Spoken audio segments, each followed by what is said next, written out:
This is gonna take crackerjack timing, Wang. Total concentration. You ready, Jack? I was born ready. Welcome back to the channel. This is Wes, and it's finally here, a new Batman creative team. I've been wanting this. A lot of people have been wanting this for a very long time. Probably a couple years too late, but that's, neither here nor there anymore. It's finally here. Tom King is off of Batman. We have a new creative team led by James Tynion IV. Tony Daniel is the artist on this issue. Doesn't look like he's going to be a permanent fixture, but it's always nice to have Tony Daniel back on a Batman series. So this is an interesting comic. James Tynion has a lot of work to do. Tom King did some permanent damage to the character, killing off Alfred, essentially allowing Gotham to be taken over by Bane for months. The people of Gotham were basically held hostage by Bane and Batman's entire rogues gallery, so can the people of Gotham even trust Batman anymore? But he also did a lot of other things to the character, making him emotionally weak, kind of fragile. Not the typical take on the superhero people are used to. It didn't really feel right. After a while, it just got old, it got tiring. So the good thing is, this feels like a Batman comic. It feels like the real Batman is back, and that is great news. This is a good start. It's by no means perfect. Like I said, he is saddled down with some really bad ideas that he has to continue with and try and fix in his own way. But I do recommend this comic. I think Batman readers who are fed up with the old regime are going to like this new take and new direction James Tynion is going. First, let's talk about the art. I love Tony Daniel's take on Batman. The Dark Knight is always cloaked in shadow. He has phenomenal poses. He always looks and feels like a real superhero, and that's really important for this comic series. And I've always thought the second best character in a Tony Daniel illustrated Batman comic is Gotham. The gothic feel and aesthetics that he brings to it, he really brings the city to life. It feels dirty, it feels grimy, it feels like a place where Batman would need to exist. And as you would expect, he knocks Batman and Gotham out the park once again in this issue. It's darn near perfect. As far as some of the other characters and aesthetics go, I like his take on Catwoman, but I don't really like his take on Selina Kyle. She kind of has a big head when she's not in the Catwoman outfit, in my opinion. She looks okay, but she doesn't look quite right.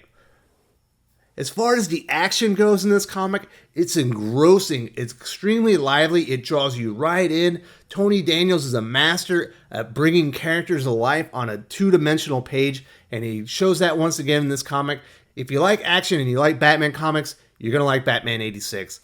And his Deathstroke is on point, folks. Tony Daniel brings all the classic elements that you want with Slade Wilson, but also that Tony Daniel flavor, that Tony Daniel vibe that really makes everything better in a Batman comic. I'll rate the art 4.5 out of 5. There's a lot of characterization, as you would expect, in James Tynion's first foray onto the flagship Batman character. Of course, he did write Detective Comics during Rebirth. He also wrote Batman TMNT recently. This is his first time on the flagship comic series, and he had a lot of work to do following Tom King's run.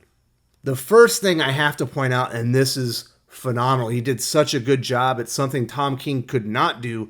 He makes Alfred's death meaningful in this comic. It's very poignant, it's very emotional. Batman is severely affected by the death of Alfred, his mentor, his caretaker, his father of sorts. And this comic, you just feel it all the way through. At one point, he goes and visits a location because it reminds him of Alfred. You can see his death is weighing heavy on his heart. It's the kind of response you would expect from Bruce Wayne, from Batman, and losing such a meaningful figure in his life. In a later part of the story, he kind of completes a task and he goes to call it in and he asks Alfred for an update, and Lucius Fox has to tell him, "I'm sorry, Alfred's not here." Bruce hasn't emotionally recovered from this death yet. He's calling out to Alfred. It's a very well done moment. Also, in the opening of the story, Bruce is recalling some of the dreams and visions that he shared with Alfred for a better Gotham, and some projects Alfred actually encouraged him to take. So now part of his mission is to build a better Gotham that doesn't need Batman to honor Alfred. It's all very well done. It's exactly what Batman readers needed after the death of Alfred, and we just really didn't get from Tom King. Other good things, Batman does not feel emotionally stunted anymore in this comic. Yes, he's emotionally impacted, but he is moving on with his life, and he's still functional at this point. He wasn't really emotionally functional in Tom King's take. He does feel like a confident, competent superhero, which is something we haven't seen in Batman in 2 or 3 years now, Maybe somewhere in the number 40 issues of Tom King's run, Batman was portrayed as a successful superhero, but it's been a long time. There are a few things I didn't like. Tynion doesn't really address how the citizens see Batman after City of Bane. It seems important. I'm certain he'll address it in time, but he doesn't handle it in this comic. Bruce designs a new Batwalker in this comic. He's the world's greatest detective, not the world's greatest inventor. Leave that stuff to Lucius Fox. I know some creators in the past have presented him as being this ultra smart technological guy. He can be that, but he doesn't need to be that smart. Just my personal take on it. If you enjoy that side of the character, by all means enjoy that. The final thing that I don't really like, there's too much technology in this book. It basically negates Bruce's detective skills. He is the world's greatest detective, but he's so reliant on technology nowadays, I think it really detracts from the character. And that goes for a lot of Batman titles. One of the other big character revelations in this comic is Selina Kyle and Lucius Fox are basically replacing Alfred. Selina is now Bruce's emotional support, while Lucius is his technological support, while they both provide operational support while he's out on missions. And of course, Selina gets her hands dirty with Bruce as well, while she's taking care of some business. It's something I think we all saw coming. It's done well, it's executed well, but I gotta say this, it is gonna take a while before I don't hate the Selina Kyle character. There's just too much of that Tom King stink on it. I think James Tynion would have been better served removing her from the story and letting Tom King handle it in Batman Catwoman, but that's just my opinion. The other bit of characterization we get is there is a high-priced hit squad sent into Gotham, comprising Merlin, Cheshire, Gunsmith, Mr. Teeth, and Deathstroke. I know this is surprising. Deathstroke is easily the most interesting one. At one point, Batman realizes he's there and he says, Deathstroke wouldn't have come here for no reason. He didn't really want to come back to Gotham. And then when they finally meet up, we hear Deathstroke say, I heard Batman had gone crazy and I wanted to see for myself. I think this could be very interesting if all the supervillains in the DC universe have heard Batman has gone soft, maybe Batman's gone crazy since the events of City of Bane, since the loss of Alfred, and they're all going to come here to Gotham and test him and see if he's still got what it takes. Another thing I didn't really like about this comic is there is a big fight scene between Bruce and Slade Wilson, and the majority of it happens off-panel. They engage each other, some stuff happens in the middle with Lucius Fox and Selina Kyle, and then we see the end of the fight where Bruce has defeated him. I want to see the good stuff. I want to see Batman and Deathstroke go one-on-one. Stop putting this stuff off-panel. They keep doing it in X-Men, and now they're doing it in Batman. Don't do that, James Tynion. You're going to piss everybody off. I think the characterization in this book is done well, especially Bruce and the effects of Alfred's death. There's some stuff I don't really love, some stuff that still needs exploring. I'll give the characterization 3.5 out of 5. So it's got an interesting plot. Bruce is dealing with the loss of Alfred with help from Fox and Catwoman. He and Selina are planning to rebuild and renovate Gotham so he can retire and honor Alfred's memory. So Selina is at the opening of the new Wayne campus in Gotham, hobnobbing with all the young rich folks in town so they can acquire the money necessary to rebuild Gotham into what Bruce always envisioned it could be. The hit squad, led by Deathstroke, are sent in to create a diversion. We learn that later on. While at the Wayne campus party, Selina spots a suspect at the opening. She follows him into a room, she confronts him, and he basically disintegrates.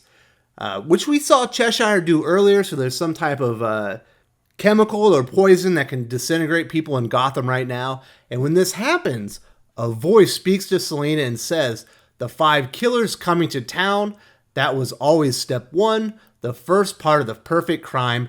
That's what you called it." Indicating the caper being enacted at the moment is in fact her plan. which could be really, really cool if I'm being honest. The plot in this comic is a very promising start with a great reveal. It's got a lot of places it can go, a lot of cool things that can happen with what James Tynion and Tony Daniel did with this plot, but it is being weighed down by trying to recalibrate and fix some of the things that were done in Tom King's run, and that's honestly holding it back. I'll give the plot a 3.5 out of 5.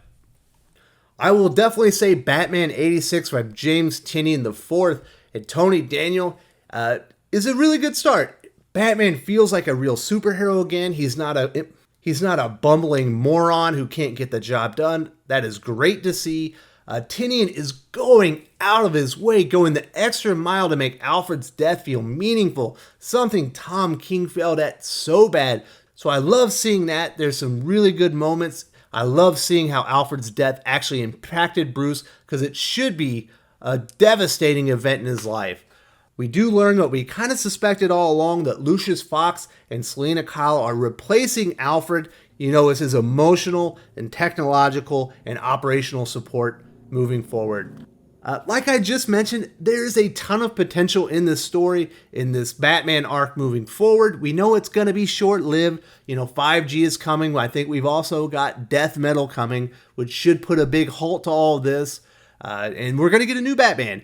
But for now, we've got Bruce Wayne and we got James Tynion's take, which is pretty good. Not perfect, but I think it's definitely going to get better. Tynion is bogged down working with the terrible state Tom King left him on Batman, and I think it's only going to get better from here, folks. I rate Batman 86 3.5 out of 5 overall. I definitely recommend this comic. I think Batman readers who exited the series because of the previous take on the character are going to like this.